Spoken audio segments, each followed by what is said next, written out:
गोवर्धन डाकू वो अपना बचने के लिए सत्संग में आ गया और वो ठाकुर जी की रूप माधुरी का वर्णन कर रहे थे कि गौ चराने जब जाते हैं तो सोने की लकुट, सोने का मुकुट।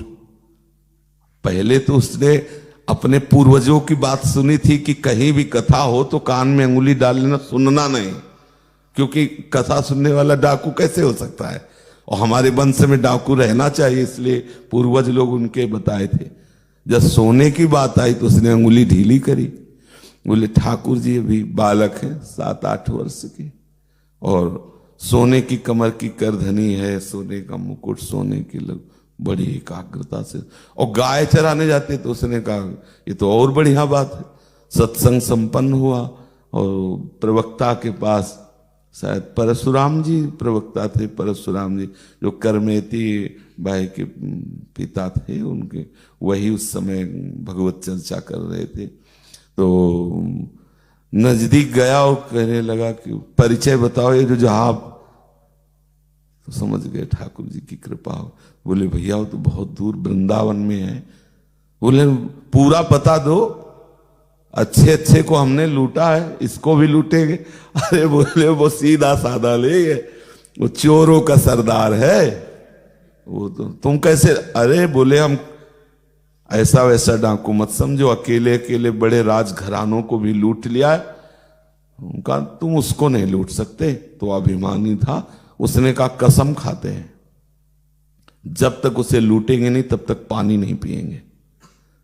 अब प्रवक्ता को लगा कि भगवान की कृपा हो गई, क्योंकि भगवान को लूटने का दृढ़ निश्चय कोई कर लिए तो लुटवाने के लिए तैयार हो जाते। वैसे उदार शिरोमणि जो चलने लगा तो रोका उनका, सुनो अगर तुम्हारे बल से वो ना डरे ना, वो है ऐसा निडर है, तो थोड़ा माखन मिश्री लेते जाओ, इससे वो लुट जाएगा।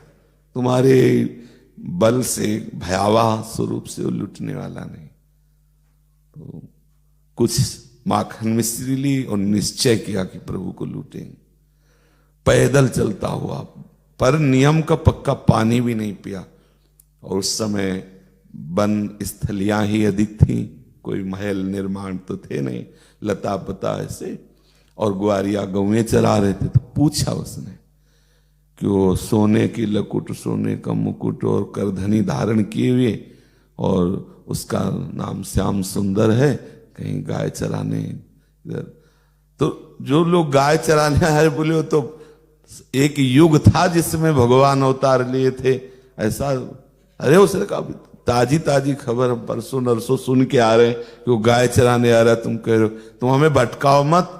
हम अंदर से पुकारने लगा प्रभु को, कहा हो श्याम सुंदर। तो वृंदावन ब्रजधाम में कोई श्याम सुंदर को पुकारे? आप लोग पुकार ही तो नहीं रहे हो। पुकारना उसे कहते हैं रुरुदु स्वरम राजन कृष्ण दर्श, हा कृष्ण हा कुंज बिहारी। तुमको ये पुकारना होता है, हृदय को आर्त भाव से युक्त करके प्रभु के मिलन के लिए जो विकलता होती। वो बेचारा भूखा प्यासा कई दिन पैदल चल के आया, और जिनसे पूछे वो कह दे वो बहुत पहले की बातें हैं। तो उसको लगा कि पुकारा, दृश्य बदल गया। ये धाम है, बता तो रहे। देखा कि बड़ी सुंदर सुंदर गौएं और बड़े गोरे और स्वस्थ सखागण, और बीच में देखा कि वही श्याम सलोना, वैसे जो जो आभूषण बताए वैसे ही प्रभु धारण किए थे।